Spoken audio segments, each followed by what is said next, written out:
बिस्मिल्लाहिर्रहमानिर्रहीम, अस्सलाम वालेकुम। इस वीडियो में हम बात करेंगे कि जस्टिस काजी फ़ाइज़ ईसा साहब की अहलिया मोहतरमा जो हैं उन्होंने एक मरतबा फिर ISI को एक ऐसे मामले में गैर ज़रूरी तौर पर घसीटने की कोशिश की है, मुलविस करने की कोशिश की है जहां बज़ाहिर ISI का कोई किरदार नहीं है, कोई रोल नहीं है। जस्टिस काजी फ़ाइज़ ईसा साहब की अहलिया ने सुप्रीम कोर्ट को एक ख़त लिखा और उसमें एक बयान हल्फी भेजा है जिसमें उन्होंने कुछ सवालात उठाए हैं। वो सवालात क्या हैं उन पर भी बात करेंगे।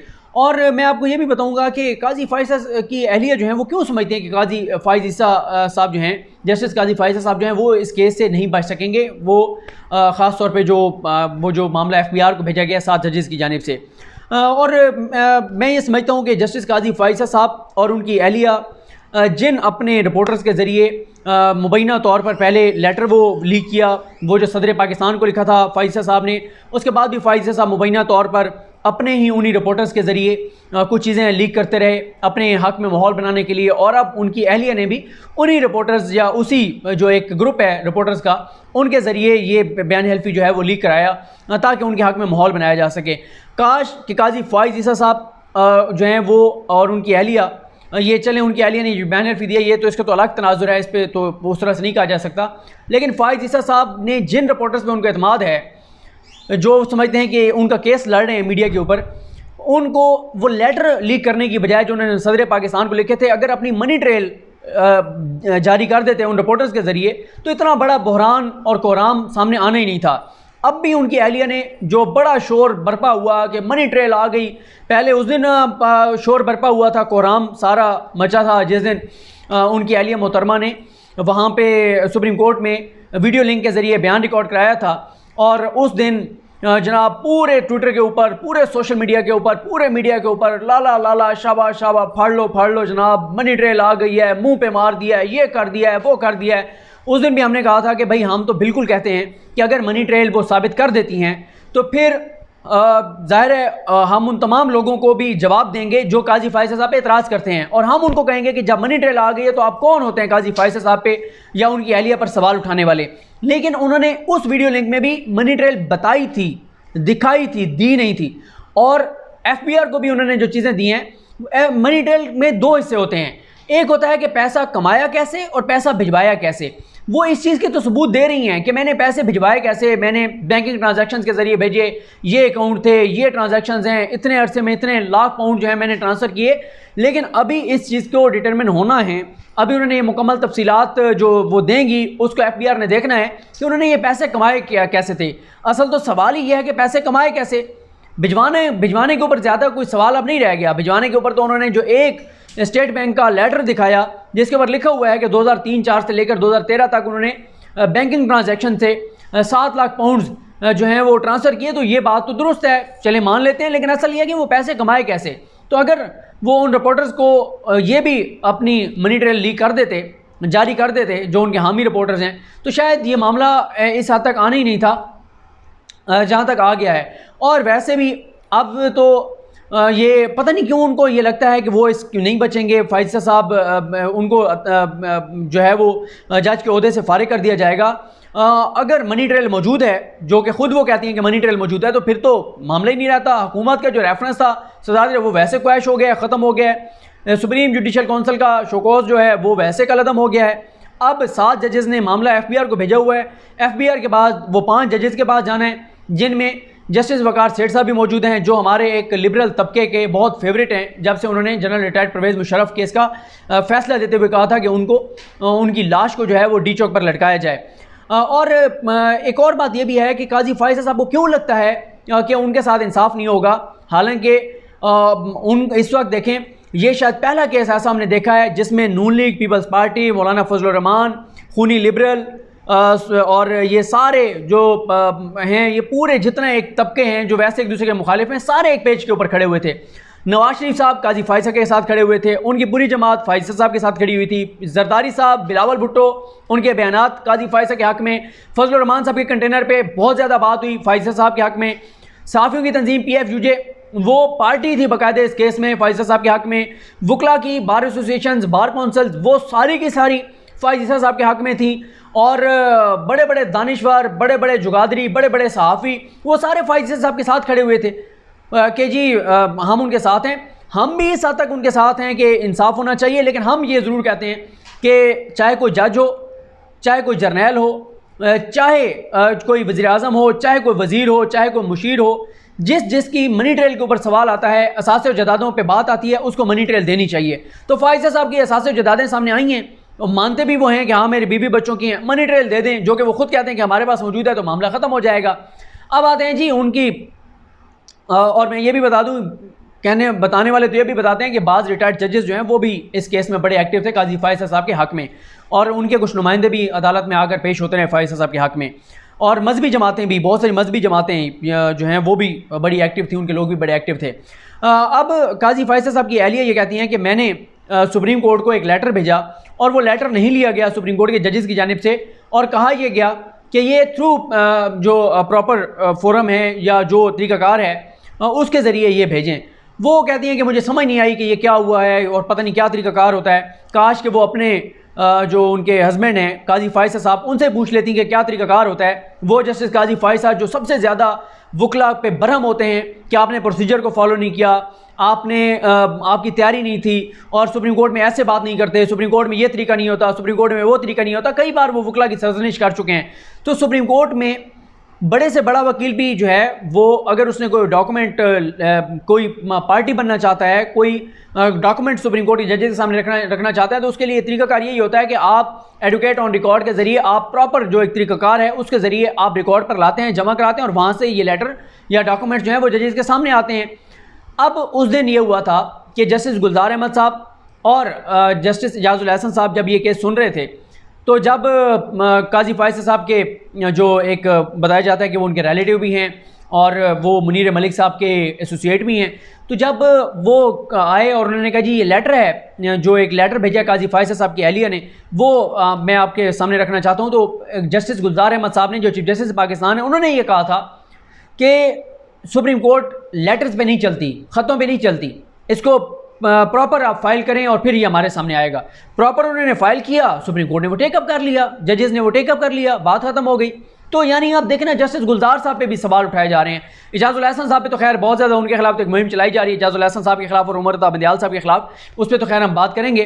अब उसके बाद वो कहती हैं, उसके बाद जो उन्होंने सवाल उठाए वो कहते हैं जी FIR दर्ज क्यों नहीं की गई। FIR, अब हर वीडियो बयान के ऊपर अगर FIR जो हैं वो पता नहीं, अब इसका वो ज़ाहिर है जवाब देंगे मुतल्लिका इदारे, लेकिन ज़ाहिर है जो वीडियो पैगाम में कोई ऐसी बात की गई है उसका फ़ौरन साइबर क्राइम विंग था और साइबर क्राइम को वो भेजी गई और उसके बाद वहाँ पे FIR दर्ज हो गई।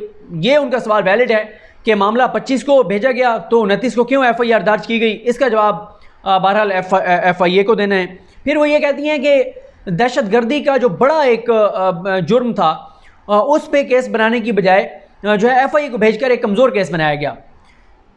FIA के पास जो केस गया है उस पर भी अटॉर्नी जनरल पाकिस्तान खालिद जावेद खान साहब ने ये बात कही और एजाजुल अहसन साहब ने भी पॉइंट आउट किया कि इस पे एंटी टेररिज्म एक्ट के तहत इस पे कार्रवाई होगी और एंटी टेररिज्म एक्ट की जो दफ़ात हैं, जो दहशतगर्दी की दफ़ात हैं, वो दफ़ात भी इस केस में लगाई गई हैं। ऐसा नहीं है कि वो दफ़ात जो हैं वो नहीं लगाई गई। फिर वो कहती हैं कि इनको सुप्रीम कोर्ट से गिरफ़्तार क्यों नहीं किया गया जब ये 26 तारीख को आए थे। वो उस दिन, क्योंकि उस दिन उनके ऊपर ना कोई FIR थी, ना उस दिन FIA ने FIR काटी थी, तो इसलिए उनको गिरफ्तार नहीं किया गया। और वो ये कहती हैं कि उनको सुप्रीम कोर्ट में चाय पेश की गई और प्रोटोकॉल दिया गया। मैंने नहीं देखा कि उनको प्रोटोकॉल दिया गया हो, कोई प्रोटोकॉल नहीं दिया गया था आगा इफ्तिखारुद्दीन मिर्ज़ा को। और दूसरा वो कहती हैं उनको चाय पेश की गई।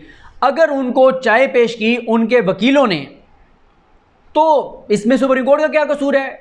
हर वकील अपने क्लाइंट्स को चाय पिलाता है। बड़े बड़े यहाँ पे चोर लुटेरे डाकू आते हैं सुप्रीम कोर्ट में, जिनके केसेस होते हैं, जिनके केसेस फ़ाइज़ साहब ने बंद भी किए हुदैबिया वाले, वो आते हैं या उनके जो उनके लोग आते हैं, सब वहाँ पे चाय उनको पिलाई जाती है। बल्कि जिनके ये जब एक केस था नून लीग की पूरी क़यादत उसमें आई हुई थी, तो वहाँ पे तो हमारे रिपोर्टर्स के रूम में उनको ला के और रिपोर्टर्स ने चाय पिलाई। वैसे रिपोर्टर्स का ये होता है कि कोई भी पॉलिटिकल शख्सियत आती है, चाहे वो PTI की हो, पीपल्स पार्टी की हो, नून लीग की हो, उसके रिपोर्टर्स रूम में लाया जाता है, एक इंटरेक्शन होता है, उनसे सवालात किए जाते हैं और उनको वहाँ पे चाय भी पिलाई जाती है। तो नून लीग की पूरी क़यादत को वहाँ पे जो है वो चाय पिलाई गई। तो चाय तो ज़ाहिर है अगर रिपोर्टर्स किसी को पिलाते हैं, वकील किसी को पिलाते हैं, तो उसमें सुप्रीम कोर्ट का क्या कसूर है? यानी ये तासुर देना अपने बयान हल्फी के ज़रिए या आपने फिर वो आगे जो मीडिया के में उनके हामी हैं उनके ज़रिए ये तासुर देना कि जैसे कोई सुप्रीम कोर्ट ने कोई ऑफिशियली उनको कोई बड़ा प्रोटोकॉल दिया, ऐसी कोई बात नहीं है। वो कहती हैं कि उनको 26 को अदालत में इसलिए नहीं आने दिया गया कि कहीं वो सच न बयान कर दें कि उनसे ये सारा कुछ क्यों नहीं कराया, किसने कराया। उस दिन ये हुआ था कि जब वो पेश हुए, जब वो आए, उनको अदालत से उठाकर बाहर ले गई पुलिस। उस दिन जो हमें हमारे ज़राए ने बताया था वो ये बताया था कि क्योंकि उनको अभी नोटिस नहीं हुआ था, आगा इफ्तिखारुद्दीन मिर्ज़ा साहब को नोटिस नहीं हुआ था, और जो सुप्रीम कोर्ट में हमेशा कोर्ट रूम में सिर्फ वो शख्स आ सकता है जिसको कोई नोटिस होता है, जो उस केस से रेलिवेंट होता है, जिसको अलाउ किया जाता है कि आप आ सकते हैं।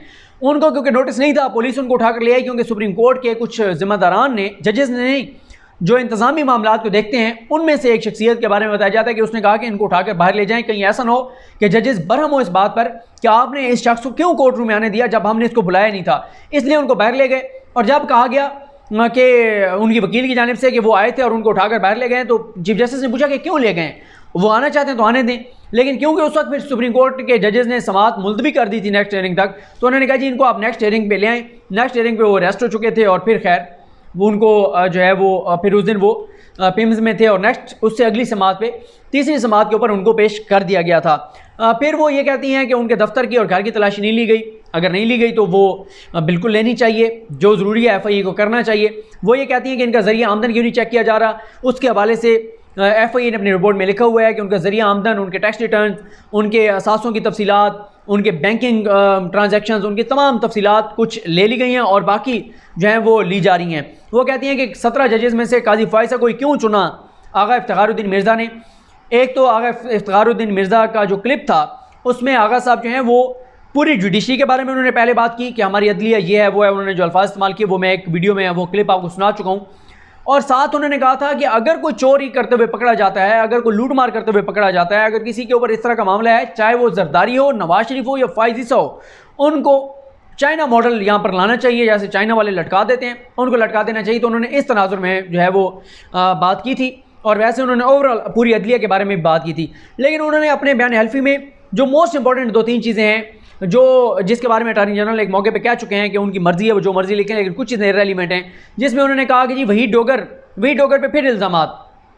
वही डोगर वो हैं जिन्होंने ये दरख्वास्त दी थी एसेट रिकवरी यूनिट को कि काजी फायज़ साहब की अहलिया और बच्चों की ये 3 जायदादें हैं जो इन्होंने डिक्लेयर नहीं की हुई, और वो वही डोगर सहाफ़ी हैं। एक तो मुझे समझ नहीं आती कि वही डोगर के बारे में कहा जाता है कि उसके पीछे पता नहीं एजेंसी है, फ़ौज है उसके पीछे। अगर उसके पीछे एजेंसियाँ होती, फ़ौज होती और वो इतना पावरफुल होता तो अभी जो जिस इदारे में बोल TV में वो काम कर रहे थे उनको वहाँ से जो है वो जॉब से निकाल दिया गया है, क्योंकि उन्होंने रिपोर्टर्स कुछ काम किया, उनको निकाल दिया। जो अगर इतना पावरफुल होता वही डोगर, तो वही डोगर को कौन निकाल सकता था किसी इदारे से? तो या फ़ौज वाले किसी इदारे वाले को कह देते कि यार इसको रखें, उसको तो घर से आए बगैर कोई इदारा तनख्वाह देता रहता अगर वो इतने पावरफुल होता तो। फिर वो कहती हैं कि वही डोगर शहजाद अकबर साहब पे भी इल्ज़ामात लगाए उन्होंने। वो कहती हैं कि वही डोगर जिसके लिए काम कर रहा है वो ऐसे तासुर दे रही हैं, क्योंकि जब भी नादीदा क़ुव्वतों की बात आती है तो उसका मकसद या इशारा जो है वो फ़ौज की तरफ होता है, ISI की तरफ होता है। वो ये कहती हैं कि वही डोगर जिसके लिए काम कर रहे हैं वो ये सारे मंसूबे का मास्टरमाइंड है जो मेरे खामिद को रास्ते से हटाना चाहता है। और वो ये कहती हैं कि इस संगीन जुर्म के बारे में DGI-SI से भी पूछना चाहिए। अब मुझे समझ नहीं आती कि DGI-SI का इससे क्या तल्लुक़ है। उनके खामिद खुद कहते हैं कि एजेंसियों को जो उनका मामला नहीं है उससे दूर रहना चाहिए। वो फैसला दे चुके हैं फैज़ाबाद धरना केस में। उनके खामिद अपने केस में जो उनके साथ जदादों वाला केस आया उसमें वो एजेंसियों पर इल्ज़ाम लगा रहे हैं कि एजेंसियाँ जो हैं वो इस सारे मामले में मुदाखलत कर रही थी, और उनकी अहलिया ये कहती हैं कि एजेंसियाँ जो हैं वो इस सारे मामले में अब तक क्या कर रही हैं, उन्होंने क्या कुछ किया या क्या कुछ नहीं किया। यानी ये जो उनके वो कहते हैं जो आगा इफ्तिखारुद्दीन मिर्ज़ा ने धमकियाँ दी हैं, और वो ये कहती हैं कि DGI-SI से क्यों नहीं पूछा गया। अब DGI-SI के केस में क्या लेना देना, जिनको वो इस सारे मामले में जो है वो मुलविस करने की कोशिश कर रही हैं, कि उनसे पूछना चाहिए।